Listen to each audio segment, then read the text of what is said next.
ये किसने डर डाला? भगवान ने।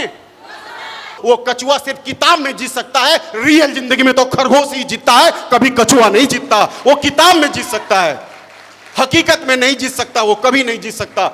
और बड़े हुए तो हमें सिखाया गया जितनी चादर हो उतनी पैर फैलाओ। हमें यह नहीं बताया गया कि खूब पैसे कमाओ, अपने भी लिपटो, पड़ोसी को भी लिपटा लो अपनी चादर में, इतनी बड़ी चादर लेके आओ। ये बात हमें नहीं सिखाई गई। बहुत बहुत धन्यवाद आप सबका। आज इस प्रोग्राम में आए हुए आप सभी देवियों सज्जनों का मैं दिलीप चौधरी हार्दिक स्वागत और अभिनंदन करता हूं।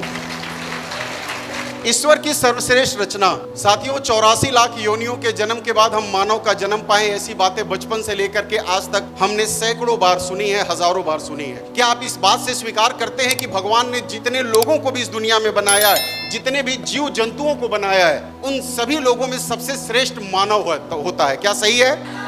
क्योंकि भगवान ने भले ही किसी को उड़ने की क्षमता दी हो, किसी को तेज दौड़ने की क्षमता दी हो, किसी को बहुत ज्यादा बल दिया हो जैसे कि हाथी, लेकिन सपने देखने और पूरा करने की क्षमता अगर भगवान ने किसी को दी है तो हमें और आप सबको दी हुई है कि अपने सपनों को पूरा कर सकते हैं। हमें जो भगवान ने इस दुनिया में भेजा हुआ है ना, 84 लाख योनियों के जीवन के बाद अगर भगवान ने हमें यहाँ भेजा है तो धक्के खाने के लिए नहीं भेजा है, झोपड़ी में रहने के लिए नहीं भेजा है, बल्कि उन्होंने हमें जीतने के लिए भेजा है, हारने के लिए नहीं भेजा है। लेकिन ये दुनिया, हमारा समाज हमें हारने के लिए मजबूर करता है, ये समाज हमें हराता है, हमारा माहौल हमें हराता है, हमारे लोग हमें हराते हैं, जबकि भगवान ने इस दुनिया में हमें किस लिए भेजा था? जीतने के लिए। और दुनिया ने हमें क्या तैयार कर दिया, किस लिए? आपको भी यकीन नहीं होगा, आप कहोगे नहीं सर ऐसा नहीं हो सकता। आइए मैं प्रूफ करता हूं। आज जितने लोग भी असफल हैं अपनी जिंदगी में, ये 3 कारण है जो लोगों को असफल करते हैं। सबसे पहला कारण क्या लिखा हुआ है? दूसरा कारण क्या है? और तीसरा कारण क्या है? ये 3 कारण है जिसकी वजह से हम अपनी जिंदगी में, अपनी दुनिया में असफल होते हैं। कैसे? आइए। जब एक बच्चा पैदा होता है, जब एक बच्चा होता है, इस दुनिया में आता है, छोटा होता है, क्या उसके अंदर डर होती है? क्या किसी चीज की डर होती है उसके अंदर? लेकिन वही बच्चा या हम ही और आप, हमें डर नहीं थी, हमें कुछ नहीं था, लेकिन हमें डराया गया। किस चीज से डराया गया? जल्दी से सो जाओ नहीं तो पुलिस पकड़ के लेके जाएगी, बदमाशी करोगे तो चोर पकड़ के लेके जाएगा, रात में जागोगे तो भूत आ जाएगा। ये किसने डर डाला? भगवान ने। भगवान ने डर डाला।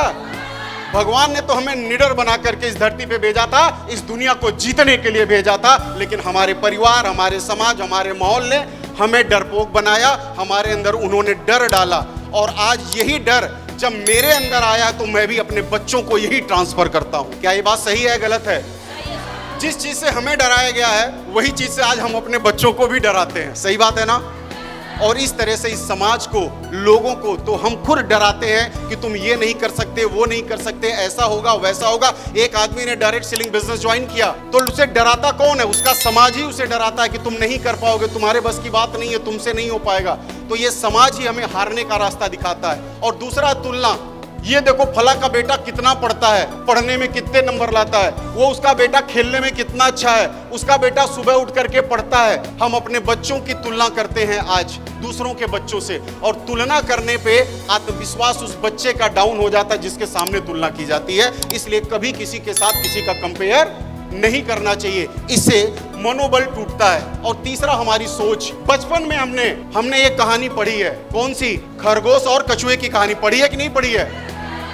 हमें सिखाया जाता है कि धीरे धीरे चलो जीत जाओगे, देखो कछुआ जीत जाता है। मैं एक बात आपको कहना चाहता हूं, वो कछुआ सिर्फ किताब में जीत सकता है, रियल जिंदगी में तो खरगोश ही जीतता है, कभी कछुआ नहीं जीतता। वो किताब में जीत सकता है, हकीकत में नहीं जीत सकता, वो कभी नहीं जीत सकता। और बड़े हुए तो हमें सिखाया गया जितनी चादर हो उतनी पैर फैलाओ। हमें यह नहीं बताया गया कि खूब पैसे कमाओ, अपने भी लिपटो, पड़ोसी को भी लिपटा लो अपनी चादर में, इतनी बड़ी चादर लेके आओ। ये बात हमें नहीं सिखाई गई।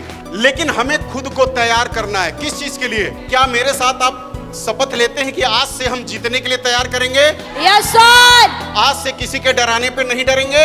Yes sir. ओके। आपने देखा होगा कि जब आपके घर में चाय बनती है तो आप इस छलनी के माध्यम से उस चाय को छानते हैं। समाज में जब लोग बहुत सारी बातें बोलते हैं तो आपको अपने दिमाग में एक फिल्टर लगाना होगा कि मुझे कौन सी बात स्वीकारनी है और कौन सी बात नहीं स्वीकारनी है। यानी स्वीकार और अस्वीकार, ये 2 चीजें आज से आपको याद रखना है, ध्यान से समझिए कैसे। किसी बात को स्वीकार या अस्वीकार करना आप पर निर्भर करता है। जब मार्केट में आप जाओगे तो लोग आपको बोलेंगे क्या तुम सफल नहीं होगे, तो आप क्या करते हो, कैसे बोल दिए तुम, कैसे बोल दिए, हम लड़ाई झगड़े पे उतारू हो जाते हैं। नहीं, हमें लड़ना नहीं है। यदि कोई बोलता है कि तुम सफल नहीं होगे तो हमें मुस्कुरा करके एक बात बोलनी है। क्या बोलनी है? अस्वीकार। तुम्हारी ये बात मुझे स्वीकार नहीं है, अस्वीकार है। कोई बोलेगा तुम डायमंड नहीं बन सकते, तो आपको क्या बोलना है? झगड़ा करना है, लड़ाई करनी है?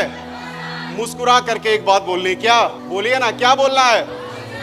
जो पहले जुड़ गया वही कमा लेता है। स्वीकार या अस्वीकार? अस्वीकार। यह सब काम ठीक नहीं है।